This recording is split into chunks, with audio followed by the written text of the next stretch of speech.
Hey everybody, welcome to another episode of the Caregiver and Spoonie podcast. I'm your host, Jordan Banderas. And thank you for all the emails, all the support, all your feedback. I got a little bit of feedback saying that I shouldn't sugarcoat anything, so that's how I'm gonna keep it. So I'm not gonna sugarcoat anything anymore. I guess I was sugarcoating it, but I got the feedback. So I'm not gonna do it anymore. We're just gonna tell it like it is. And I don't mean it with any disrespect or anything like that. It's just the way that it is. Sometimes, unfortunately, we have to be told the truth. Like in my case, when I ended up going to the hospital because of my heart having issues, they told me that I need to eat better. And I didn't really like it, but it is what it is. So thank you for that. And before we get started, don't forget to subscribe so you don't miss any episodes of the podcast. And thank you for being a listener and a supporter. So let's get into today's episode. On today's episode, I wanted to talk about being a procrastinator, because a lot of us procrastinate a lot, and we don't even know why we do it. We don't even know what to do about it. Sometimes we just complain about it. We just say, I have heard people, I used to say this about myself, it's like, I'm just a procrastinator, I'm not gonna do anything, and I would just literally procrastinate. And that's pretty much all I would do. Sorry, I had to look back at my dog. And so that's pretty much what I would do all day, procrastinate and just be lazy. And one of the problems with that is that it makes you feel lazy. It makes you feel like you're not able to learn, like you're just wasting time, which sometimes it does makes you waste time because you're not doing what you're supposed to be doing. It happens to people at work, it happens to people in real life, like it happens to people when they go to eat, they procrastinate what they're gonna eat. This happens a lot. So that's what I wanted to talk about, because with the Spoonies and the caregivers, I don't know about you guys, but I procrastinate a lot too, especially when it comes to taking care of myself. Like, I knew that I had to eat better and I had to eat more greens, because obviously greens are good for you and everything, until I had to go to the doctor, and the doctor said, like, you have to eat greens because your potassium, your calcium, and your zinc, or all these things are low. And I was like, I procrastinated for too long, because I honestly bought this is gonna be, I'm calling myself out pretty much. I honestly bought vegetables and everything, but I never ate them because I procrastinated. One, they tasted horrible, or I mean sometimes they taste horrible. Two, I don't really like them. And three is like, I'm like, I can have something better, so I procrastinate about that. I gave I gave a lot of procrastination to in favor of the of the of the palate pleasure. Pretty much that's what it is. I gave in to the palate pressure because the palate pleasure, because I was procrastinating a lot in regards to eating better. But then, unfortunately, I ended up in the hospital twice. The cardiologist literally had to tell me that I had to eat better, or the same thing will happen over and over again. I'm still waiting for some results by the time I'm actually recording this episode. So I was like, okay, why didn't I start eating better when I said I was going to? Because I procrastinated. And this happens to a lot of Spoonies that I know. Like, I'm like, hey, how come you don't do something to get better? Like, how come you don't change your this is sometimes what I ask them. Like, how come you don't try to move? How come you don't try to eat better? How come you don't stop smoking? How come you talk to your doctor? How come you wait until the last minute to go to the doctor? And the excuses that they gave me is like, well, I don't have time, or well, it's hard, or okay, I don't know if I'm doing the right thing, I don't know if I'm doing this, I don't know if I'm doing that, like we procrastinate. Same thing happens with with caregivers. I procrastinate when I try to help my wife. Sometimes I procrastinate in a way that I'm like, do I need to help her? Is this the right decision? She can do it. But in the end, I do end up helping her because I'm her caregiver. She's my Spoonie. I have to do it. Like, I have to push through that procrastination. And in a lot of relationships, or in a lot of in a lot of relationships, and when you're a caregiver or a Spoonie, you guys are gonna get in a fight because of procrastinating. It's like, oh, you take too long, or I can do it better than you, so don't do it, and things like that. I know my wife has done that. So especially when it comes to cleaning, like, guys procrastinate when it comes to cleaning. I don't know about you, but I do procrastinate. My wife can tell you. I will procrastinate because I don't really like to clean. I like to have a clean house, but I don't really like to clean because, according to my wife, I only clean what I see. And I'm like, isn't that what it's supposed to be? That's how I procrastinate, because she's all like, oh, I can clean better than you. And in my mind, I'm like, well, then why should I do it? That's my procrastination. Then it's like, if you're gonna do it anyway, but why am I supposed to do it? So the same thing happens in other circumstances, like when going to the doctor. Like, I have procrastinated so many times about going to the doctor, because I'm like, well, I feel fine. Why should I go waste money going to the doctor? Like, why should I do that? And same when I'm a Spoonie, like, well, I don't want to ask for help because I don't want to look weak. I don't want to look like this, or I don't want to look like that, Like, that's what happens. That's why we procrastinate, and we have to stop that, especially if you want to get better. If you want to get better, you have to stop procrastinating. You have to ask for help. You have to understand that some of the decisions that you have to make are for your own good. And one of the things that I found researching this a little bit more, there are different kinds of procrastinator. There are actually 3 that I was able to find, and I'm going to read them to you because I think this actually might open your eyes in regards to what kind of procrastinator you are. Like, for example, number 1, it's the arousal procrastinator. Arousal procrastinators get a rush of dopamine from waiting until the last second to do something that has to get done. A little of this type of procrastination is okay, but too much can be super stressful and have adverse effects on our health. So even by procrastinating, we're causing issues on our own health, because the more cortisol we release, because it's the stress hormone, the worse we're gonna get. That can cause inflammation, that can cause headaches, that can cause us to get irritated. So we're causing the issue by procrastinating.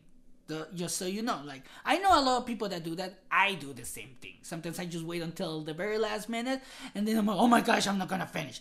So if you're like that, be careful, because you're releasing all these stress hormones into your body, and if you already have inflammation, it's gonna get worse. That's the only thing that's gonna happen. It's gonna get worse. So I'm just letting you know, be careful with that. Now, the second one is avoidance. The avoidant procrastinators don't want to face a dreaded task due to some unseen emotion within. In an example, fear, subconscious triggers, limiting beliefs. See, we try to avoid it in a way that say like, I'm not good at it.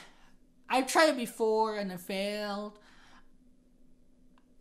I'm scared of doing it. Like, we procrastinate based on our feelings. And that's another thing that I'm going to be talking about on the podcast. You have to control your feelings and know why you're getting those feelings. Like, why are you scared of doing something? Why do you avoid it? Because you don't want to face it. Like going to the gym. Why don't you want to go to the gym when you know you have to? So you can feel better. Like, in my example, I'm just going to use my example. I know I have to go to the gym. I know I have to. Well, right now I can't because of the pandemic with the virus and everything. I don't want to get it. I'm not going to get it. I don't want to get it. I have to avoid the gym because some gyms are crowded. But even if the pandemic wasn't going on, it was a dreaded task, because I'm like, I don't want to be sore. I don't want to be in pain. I don't want to feel tired. So that's what we do. That's how we avoid things.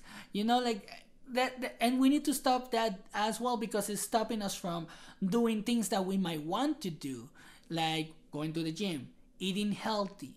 It doesn't taste good.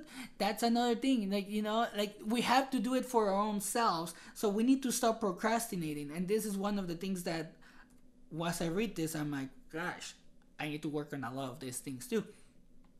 And the last one, which it's most of us probably, it's decisional. Lastly, indecisive procrastinators are somewhat paralyzed by how to start.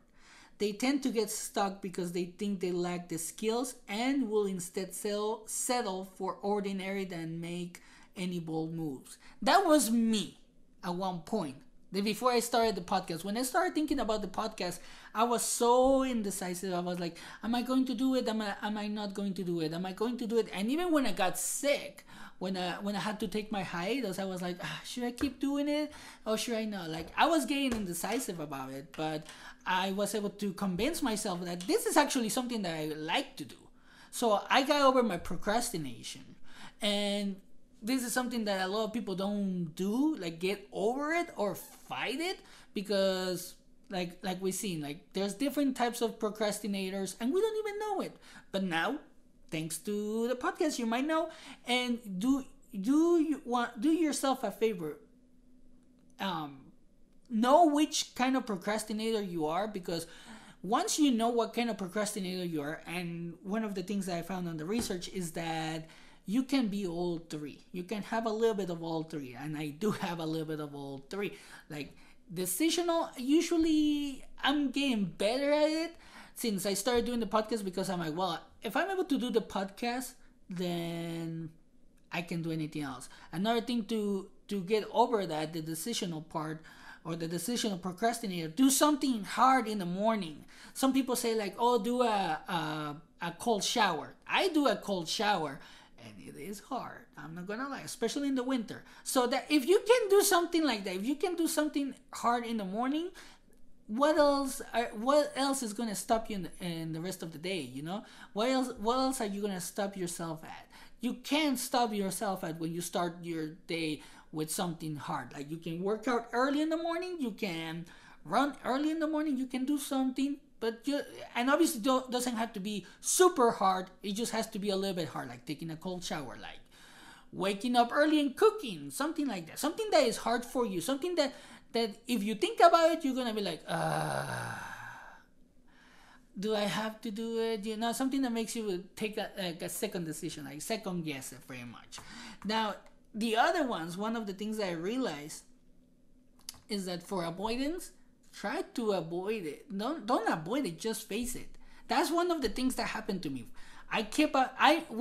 Before I got sick, before my heart decided to go all crappy and whatever, I felt moody. I was getting moody. I was getting angry. My body was hurting, and avoided it.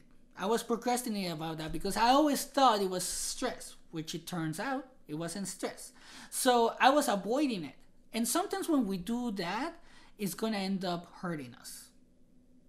The reason why I say this is because, like in my case, if I had paid attention to it and gone to the doctor and they would have done the test or whatever they needed to do, they would have told me what I needed to do before I even had to go to the ER. So because I was procrastinating about it, I was like, I'm fine. I'm gonna be okay. I was avoiding it.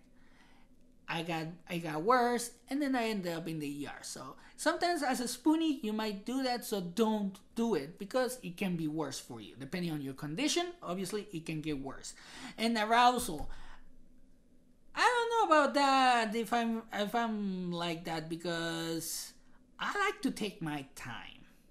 I don't like to feel stressed. I have done it a few times where I've done it like that, where I wait until the last minute, and it is stressful. So I don't recommend it because, like I mentioned, if you stress yourself, if you do something where that your body keeps releasing all this cortisol and all this stuff, which is bad for your body, it's gonna end up hurting you. And if you're already facing something like fibromyalgia and things like that, or an autoimmune disease, if you get stressed, if you keep releasing the cortisol, it's not gonna help your condition, because it's gonna make it worse. Your body's just gonna go into fight mode and it's just gonna go all crazy. Literally, it happens. Probably you're gonna realize that, oh yeah, I have done that and this is why it happens.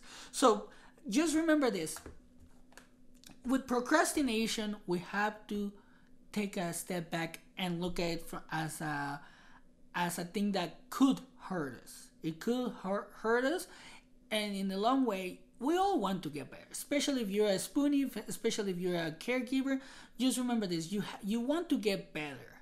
So don't procrastinate in certain things. I mean, on if we can, on all of them, and you start with something small, something like that you know that you procrastinate about. Just try to figure out why you procrastinated, and then move on to the next and the next and the next. That's what I've been doing.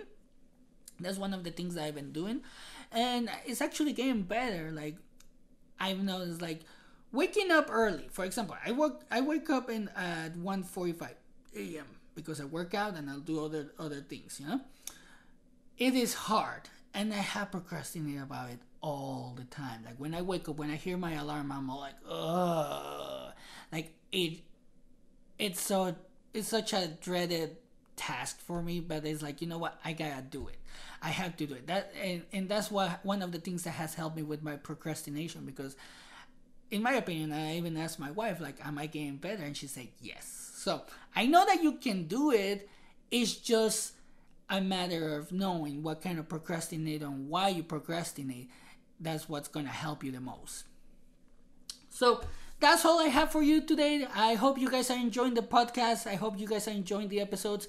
And thank you for your feedback, your support. Don't forget to share, like, and subscribe. You can follow us on TikTok, Instagram, Facebook. And if you want to share your story, don't forget to send it to the caregiverandspoonie@gmail.com if you want to do it anonymously. Or you can post it on our Facebook community, the Caregiver and Spoonie community. And as always take care of yourself and have a great day.